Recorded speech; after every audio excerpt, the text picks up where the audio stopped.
Doctor Abdul তুষার, আপনাকে স্বাগত জানাচ্ছি আমাদের অনুষ্ঠানে। আব্দুল তুষার, শেহবাজ শরীফ পাকিস্তানের প্রধানমন্ত্রী, তিনি ভারত পাকিস্তান যুদ্ধ নিয়ে তারা দাবি করছে যে এই যে প্রাথমিক যুদ্ধ বা সার্জিক্যাল স্ট্রাইক, এগুলোতে তাদের বিজয় হয়েছে। সে কার বিজয় হয়েছে কার পরাজয় হয়েছে সেটি আমাদের দেখার বিষয় নয়। আমাদের উদ্বেগ থাকতে পারে পার্শ্ববর্তী রাষ্ট্র হিসাবে যে ভারত পাকিস্তান যুদ্ধের বিষয়। কিন্তু যখন পাকিস্তানের প্রধানমন্ত্রী এইভাবে বিষয়টিকে ট্রিট করেন যে ভারতের উপর হামলা যে বিজয়, সেটি 71-এর প্রতিশোধ নেওয়া হয়েছে, এবং পাকিস্তানের পররাষ্ট্রমন্ত্রী কদিন আগে বললেন যে বাংলাদেশকে উদ্দেশ্য করে বলেন তারা তাদের ভাইকে, পুরনো হারিয়ে যাওয়া ভাইকে খুঁজে পেয়েছে। পাকিস্তানের একটি রাজনৈতিক দল জমিয়তে উলামায়ে ইসলামের শীর্ষ নেতা মঞ্জুর মেঙ্গাল তিনি বলেছেন এই বাংলাদেশ, এই গত মাসখানেক আগে বলেছেন, এই বাংলাদেশ শুধু পুরো পাকিস্তান নয়, মূল পাকিস্তানের অংশ হিসেবে খুব শীঘ্রই চলে আসবে।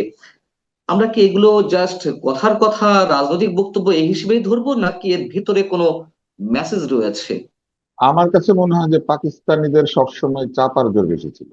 আপনি লক্ষ্য করলে দেখবেন যে যখন 16ই ডিসেম্বরে তারা পরাস্ত হয়, তারও কয়েকদিন আগে নিয়াজি বক্তৃতা দিচ্ছিল যে ঢাকা রাস্তায় রাস্তায় যুদ্ধ হবে, হাতে হাতে যুদ্ধ হবে, ঢাকা হয়ে যাবে নতুন লেনিনগ্রাড, এসব আবোল তাবোল কথা বলছিল। একে তো এই দেশের সামরিক বাহিনী থেকে শুরু করে বড় বড় ব্যক্তিদের আমরা যখন ইতিহাস পড়ি দেখি যে তাদের পানা পানাভ্যাস আছে। তারা সন্ধ্যা একরকম থাকে, সকালে আর একরকম হয়ে যায়। তো এই দেশের নেতাদের বিরুদ্ধে এই অঞ্চলের মানে চৌর্যবৃত্তির সবচেয়ে বড় অভিযোগ হচ্ছে এই শরীফ পরিবারের বিরুদ্ধে। আপনি নিশ্চয়ই জানেন যে নেওয়াজ শরীফ দুর্নীতির দায়ে শুধু অভিযুক্ত নয়, তার দুর্নীতি প্রমাণিত হয়েছিল। তিনি নিজের দেশে টাকা পাচার করতেন এবং এই ফ্যামিলিটাই এক ধরনের পাচারকারী। ফলে এরা যে আবোল তাবোল কথাবার্তা বলছে, এগুলোর দিকে আসলে কোনো মনোযোগ দেওয়া উচিত না। প্রথম বিষয় না, হচ্ছে কিন্তু কিন্তু আমার কাছে দেশের মধ্যে যা কিছু ঘটছে এর সাথে কোনো কানেকশন আছে কিনা? আমার কাছে মনে হচ্ছে যে এরা যে বাগাড়ম্বর করছে এটা মূলত একটা মানসিক যুদ্ধ ভারতের সাথে। এবং ভারত পাকিস্তানের যে যুদ্ধ, এটার সঙ্গে আমাদের কোনো সম্পর্কই নাই, কিন্তু আমাদেরকে তারা জোর করে টেনে আনছে। কারণ এটা হচ্ছে দুর্বলের একটা প্রতিক্রিয়া।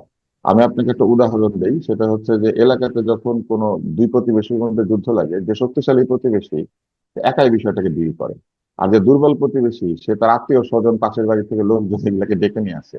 ডেকে নিয়ে এসে দূর থেকে চিৎকার করতে থাকে, ছাইরা দে আমারে, ধইরা দে আমারে, কইরা দিব আমি, শেষ করে দিব, এগুলা বলতে থাকে। আমার কাছে মনে হয়েছে যে পাকিস্তানের নেতৃবৃন্দের যে প্রতিক্রিয়া খুবই শিশুসুলভ এবং খুবই উদ্ভট এগুলা। আম, আমার কাছে মনে হয়েছে যে এরকম যে কূটনৈতিক শিষ্টাচারের যে সারা পৃথিবীতে একটা নমুনা আছে, সেই শিষ্টাচার বিরোধী। কেননা আপনি চিন্তা করে দেখেন, একটা দেশের নেতা বলছেন আরেকটা স্বাধীন সার্বভৌম দেশ তাদের সাথে এক হয়ে যাবে, যেখানে এই দেশটাকে তারা স্বাধীন সার্বভৌম হিসেবে স্বীকৃতি দিয়েছেন। এই ধরনের কি কথা বলা আসলে কূটনৈতিক শিষ্টাচারের পরিপন্থী? আমার তো মনে হয় সরকারের প্রতিবাদ করা উচিত, জোরালো প্রতিবাদ করা উচিত। যদি কোনো নেতা পাকিস্তানের কিংবা যদি কোনো সরকারি কর্মকর্তা বা সরকারের পদ আছেন এমন কেউ আমাদের স্বাধীনতা এবং সার্বভৌমত্বের বিরোধী কোনো মন্তব্য করে, এই কথাটা তো সম্পূর্ণ স্বাধীনতা ও সার্বভৌমত্বের বিরোধী। যে বাংলাদেশ যাদেরকে লাথি মেরে তাড়িয়েছে তাদের সঙ্গে এক হয়ে যাবে, এটা তো একটা সম্পূর্ণ একটা বাজে কথা। এবং আমার কাছে মনে হচ্ছে যে সকল দেশেই কিছু এরকম লোক থাকেন যাদের মেধা বুদ্ধির বিঘ্ন ঘটেছে, যাদের আহ, আসলে এক ধরনের বুদ্ধির ভ্রম হয়েছে। এবং এই বুদ্ধিভ্রষ্ট রাজনীতি আমরা বহু বছর ধরে বাংলাদেশে দেখছি। এখন তারা বেশ বের হয়ে এসে অনেক হইচই চিৎকার চেঁচামেচি করছেন, কিন্তু আমার কাছে মনে হয় এই ধরনের কথাবার্তা বা এই ধরনের কাজ যদি কেউ বলেন, এটাকে শক্ত হাতে চিন্তা করা উচিত যে কিভাবে এটাকে শক্ত হাতে বন্ধ করা যায়। আওয়ামী লীগের রাজনৈতিক কার্যক্রম আপাতত আহ নিষিদ্ধ করা হয়েছে। আওয়ামী লীগের নেতাকর্মীদের যারা দুর্নীতিবাজ, গুম খুন লুটতরাজের সঙ্গে জড়িত, অবশ্য তাদের বিচার আমরা সবাই চাই। কিন্তু যদি এই বিষয়টি নিয়ে আলোচনা চলছে, আপনার কাছে একটু জানতে চাইবো এর পরবর্তীতে আরো এই ধরনের কোনো কার্যক্রমের দিকে সরকার এগোচ্ছে কিনা, এটি তারই কোনো ইঙ্গিত কিনা, নাকি শুধু আওয়ামী লীগকে উদ্দেশ্য করে আওয়ামী লীগের রাজনৈতিক কার্যক্রম নিষিদ্ধ করা হয়েছে এ পর্যন্তই? আমার কাছে মনে হচ্ছে এটা মূলত এই নিষিদ্ধকরণের ফলে যেটা হবে, কিছু কিছু ব্যক্তিকে টার্গেট করে তাদেরকে বন্দী করা যাবে বা তাদেরকে জেলে ভরা যাবে, কারো বিরুদ্ধে অহেতুক অভিযোগ নিয়ে এসে তাদেরকে বন্দী করা যাবে। এবং এই প্রক্রিয়াটা বিগত আওয়ামী লীগ সরকারের মতোই একটা প্রক্রিয়া। যে একটা অজুহাত তৈরি করা হলো, সেই অজুহাতের মধ্যে দিয়ে লোকজনকে নানাভাবে নিবর্তন, নির্যাতন, নিগ্রহ করার একটা সুযোগ তৈরি হলো। এছাড়া আহ, আরেকটি বিষয় বলা হয়েছে, যেটা প্রেস উইং এর একটি ব্যাখ্যা থেকে এসেছে, যে নিষিদ্ধ হয়েছে, সরাসরি দলীয় কর্মকাণ্ড বন্ধ থাকবে, কিন্তু এইসব সিদ্ধান্ত নিয়ে আলোচনা করা যাবে, যে কারণে হুম, আমি আপনি এই আলোচনাটা করছি। জি। আলোচনা করা যাবে এই কথা যখন বলতে হয় কোন একটা সোসাইটি, তখনই বুঝতে হয় যে এরকম জিনিস আছে যেটা নিয়ে আলোচনা করা যায়, এবং এরকম জিনিস যদি থাকে যে আলোচনা করা যায় না, তার মানে হচ্ছে বাক স্বাধীনতা নাই। যদি বাক স্বাধীনতা নাই থাকে, তার মানে হচ্ছে জুলাই বিপ্লবের চেতনাকে ক্ষুণ্ণ করা হচ্ছে। কারণ জুলাই বিপ্লব বলেছিল বাক স্বাধীনতা ফিরে আসবে, জুলাই বিপ্লব বলেছিল নাগরিকের স্বাধীনভাবে কথা বলার, কাজ করার এবং চলাফেরা করার অধিকার থাকবে। ফলে আলোচনা করা যাবে এই কথাটা বলে দেওয়ার অর্থই হচ্ছে যে অনেক আলোচনা আছে যেটা করা যাবে না। আমার মনে হয় যে কোন কোন আলোচনা করা যাবে না এটা বলে দিলে ভালো হয়, তাহলে বাকিগুলাকে আমরা বুঝবো যে আলোচনা করা যাবে। কিছুদিন পর পর একটা সিদ্ধান্ত যদি আসে এবং তারপরে কেউ শতপ্রবৃত্ত হয়ে বলতে হয় যে না ভাই এটা নিয়ে আলোচনা করা যাবে, করেন করেন আলোচনা করেন, তাহলে এটা আসলে সুস্থ কোনো প্রক্রিয়া না। আরেকটি বড় বিষয় হচ্ছে প্রেস উইং সকল কিছুর ব্যাখ্যা দেয়, প্রেস উইং ব্যাখ্যা দানকারী না, প্রেস উইং হচ্ছে সংবাদ দানকারী। ধরা যাক আপনি প্রধান একটা উপদেষ্টার সিদ্ধান্ত, মেসেজটা কনভে করা। হ্যাঁ উনি ওনারা প্রধান উপদেষ্টার মেসেজকে কনভে করবেন। আর প্রধান উপদেষ্টার কোনো সিদ্ধান্তকে যদি ব্যাখ্যা করতে হয়, সেটা প্রধান উপদেষ্টার বরাত দিয়ে ব্যাখ্যা করতে হবে। বলতে হবে যে প্রধান উপদেষ্টা এই বিষয়ে আমাদেরকে ব্যাখ্যা করে জানিয়েছেন। যে কোনো আইন বা নিষিদ্ধকরণের প্রধান ব্যাখ্যা দানকারী হওয়া উচিত আইন মন্ত্রণালয়, এবং সেটা আসিফ নজরুল দিয়েছেন কিন্তু। এখন কোন ব্যাখ্যাটাকে তখন আমরা গ্রহণ করব, এটা কনফিউজিং হয়ে যায়। কেননা প্রজ্ঞাপনে কিংবা আসিফ নজরুল সাহেবের ব্যাখ্যায় কিন্তু এটা নাই যে কথা বলা যাবে নাকি যাবে না, মানে কথা বলার প্রসঙ্গটাই নাই। কিন্তু এই কথা বলার বিষয়টা প্রেস উইং এসে জানিয়েছে। তাহলে কি বাংলাদেশের বাক স্বাধীনতা প্রেস উইং নিয়ন্ত্রণ করে? প্রেস উইং ঠিক করে কোনটা নিয়ে কথা বলা যাবে এবং যাবে না? এটাও কিন্তু একটা প্রশ্ন। আর আরেকটি বিষয় হচ্ছে বল প্রয়োগের যুক্তি বের করা। বল প্রয়োগের যুক্তি যদি কেউ বের করতে শুরু করে, তাহলে বুঝতে হয় যে তার জনপ্রিয়তা কমে যাচ্ছে। এই যে একটি আহ, রাজপথে অস্থিরতা তৈরি করা, কিংবা আহ, উম, নানান ধরনের প্রজেক্টাইল ছোড়াছুড়ি করা, ইট পাটকেল বোতল, আহ, যাই কিছু হোক, পাথর, এই যে ছোড়াছুড়ি করা, এই জুলাই মাস পার হওয়ার 1 বছরেরও আগে, এখনো কিন্তু 1 বছর হয় নাই, তার আগে এই বিষয়গুলো যারা শুরু করে দিয়েছেন, তারা আসলে কোন পক্ষের লোক? তারা কোথায় ছিলেন? কোন দিকে ছিলেন? তারা কি জুলাই বিপ্লবের পক্ষে ছিলেন নাকি বিপক্ষে? তাহলে যারা জুলাই বিপ্লবের পক্ষে ছিলেন, তারা কেন একে অন্যের দিকে এই ছড়াছড়ি শুরু করেছেন?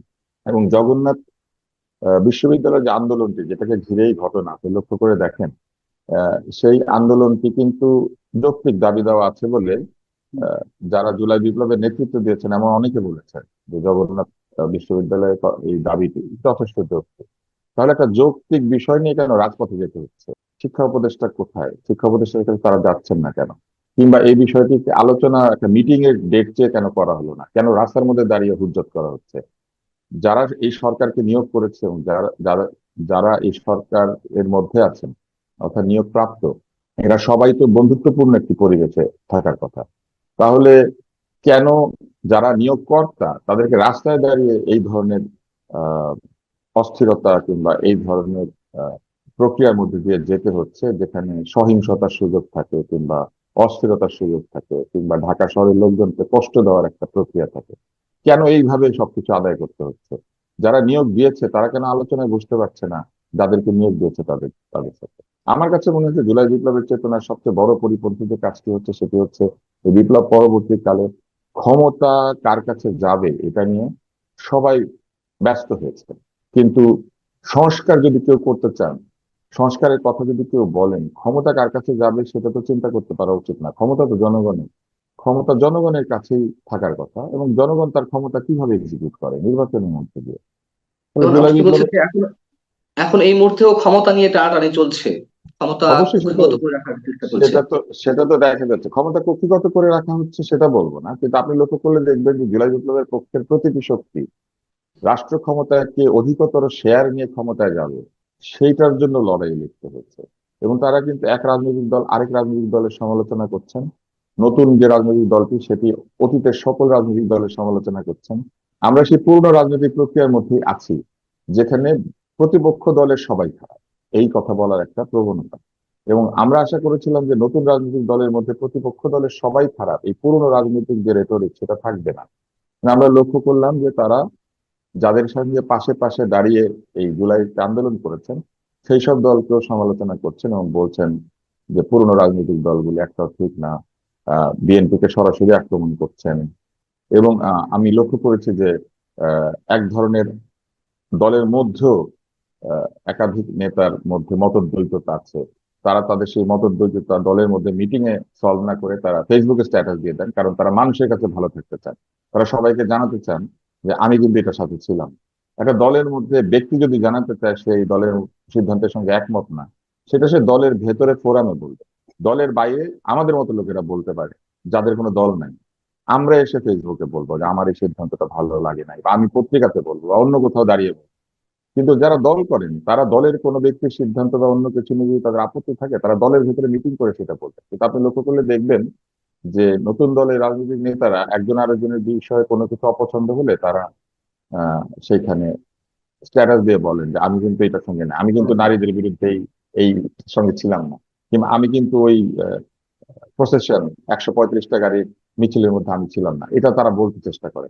অর্থাৎ তারা প্রত্যেকে ইন্ডিভিজুয়ালি কে কতটা জুলাইয়ের সাথে আছে না নাই এটা আবার নিজেরা প্রমাণ করার চেষ্টা করে। এগুলো ভালো প্রবণতা না।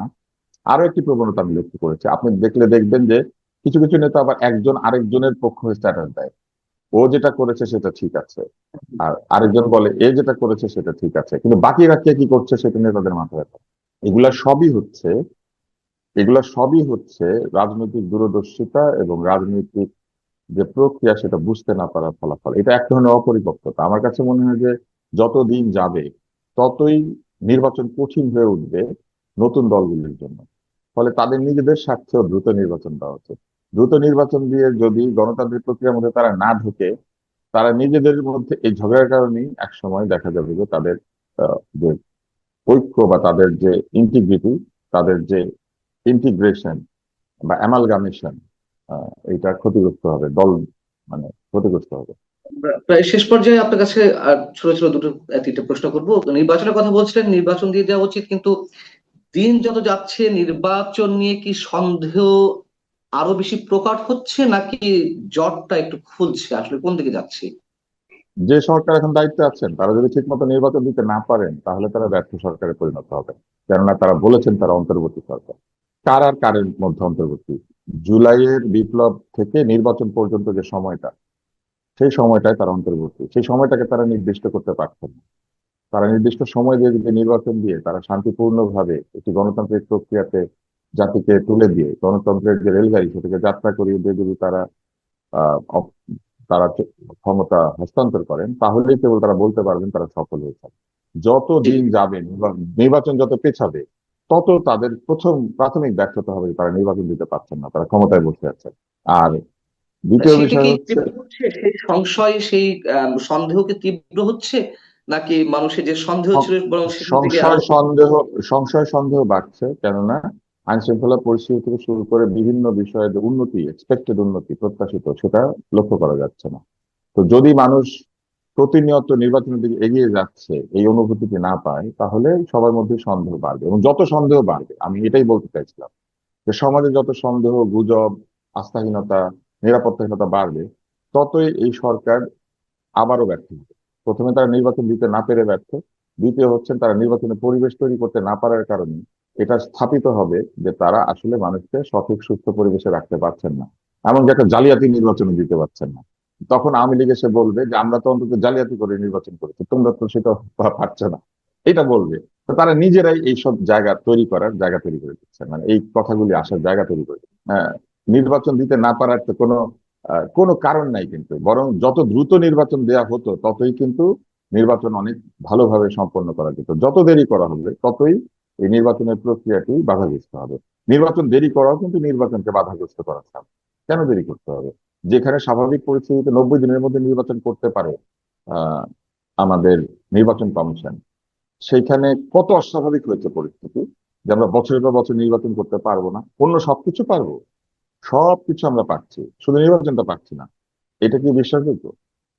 আর নির্বাচন কমিশন যদি নির্বাচন জি। দিতে না পারে, বসে বসে সরকারের বেতন নেবে কেন? এটা আপনি চিন্তা করে দেখেন। কোনো কাজ না করে এই বেতন না দরকার কি?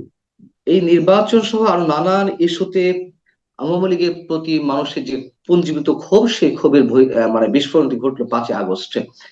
আমি এটার সাথে ঠিক মিলাতে চাই না, কিন্তু এই ধরনের কোনো সিমটম কিনা, বা নাকি শুধুই ষড়যন্ত্র হিসেবে আমরা গ্রহণ করবো যে বৈষম্য বিরোধী আন্দোলনের যে নায়কেরা তারা একের পর এক হামলার শিকার হচ্ছেন, এবং সবশেষ তথ্য উপদেষ্টা মাহফুজ আলম হামলার শিকার হলেন। এটা তো অবশ্যই একটা ফৌজদারি অপরাধ যিনি করেছেন, যিনি পানির বোতল মানে পানি ভর্তি বোতল ছুড়ে মেরেছেন। বিষয়টি তো হামলায়, সেটি ছোট অবশ্যই। হোক বড় হোক, তো অবশ্যই অবশ্যই আমরা এই নিন্দা জানাই। কিন্তু আমাদের বাংলাদেশে কি কারোই কারো দিকে কোনো কিছু ছুড়ে মারার অধিকার আছে? আপনি পারবেন? আপনি আপনার স্ত্রীর দিকে কিছু ছুড়ে মারতে পারবেন? আপনার মেয়ের দিকে কিছু ছুড়ে মারতে পারবেন? তাইলে এটা অদ্ভুত না যে সরকার সংস্কারে গিয়ে ম্যারিটাল রেপকে স্বীকৃতি দেওয়ার কথা চিন্তা করে, যেটা ঘরের মধ্যে ঘটে, মানে কেউ দেখতে পায় না, ওইখানেই অপরাধটা করা যাবে না? বা আপনি ব্যাপারটা বুঝেন? সেই সরকার প্রকাশ্যে বোতল ছোড়াছুড়ি অ্যালাউ করছে, মানে এটা কেমন? তাহলে কেন ঘটছে এটি? এটি কোনো ধরনের পুঞ্জীভূত ক্ষোভের একটু একটু করে বিস্ফোরণ, নাকি আমরা বলবো ষড়যন্ত্র, শুধুই ষড়যন্ত্র বলে আমরা রিয়েলিটি গুলো এড়িয়ে যাব? না, ষড়যন্ত্র হচ্ছে সবচেয়ে বাজে কথা। ষড়যন্ত্র বলে কোনো কিছু আসলে নাই পৃথিবীতে। ষড়যন্ত্র বলে কিছু নাই। যাই ঘটে সেটা পরিকল্পনা। ক্রিয়ার প্রতিক্রিয়া এখন হিসেবে। মানে ক্রিয়া প্রতিক্রিয়া বা পরিকল্পনা। হুম, ধরেন জুলাই মাসের আগে আওয়ামী লীগ কি বলতো? ষড়যন্ত্র। জুলাই মাসের পরে এই সরকার কি বলে? ষড়যন্ত্র। তার হুম, মানে হুম। ষড়যন্ত্র একটা টার্ম যেটা সবাই ব্যবহার করে। আসলে তো একে অন্যের বিরুদ্ধে নানান ধরনের পরিকল্পনা করে। সফল হয়ে গেলে সেটা ষড়যন্ত্র থাকে না, সফল না হলে সেটা ষড়যন্ত্র হয়ে যায়। যেটা করা যাবে না সেটা হচ্ছে আইনের বহির্ভূত ভাবে কোনো কাজ করা যাবে না, সেটাই হচ্ছে কৃষক উপদেশের নিয়ম।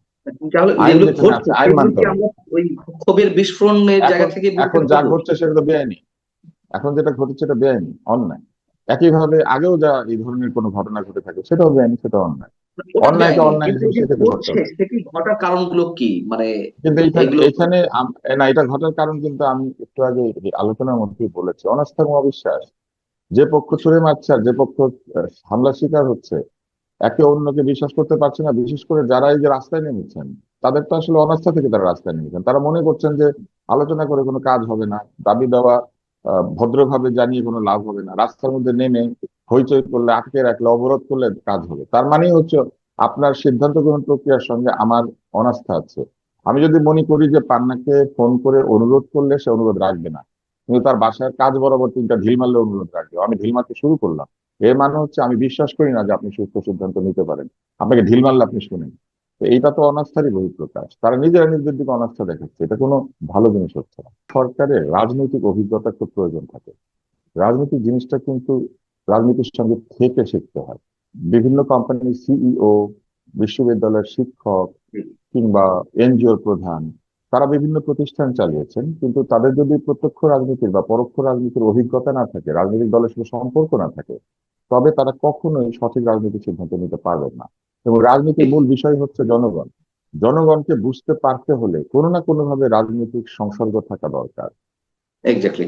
পরবর্তীকালীন সরকার যেহেতু অরাজনৈতিক, ফলে তাদের এই ধরনের সিদ্ধান্তে সবসময় কিছু না কিছু দুর্বলতা থাকে।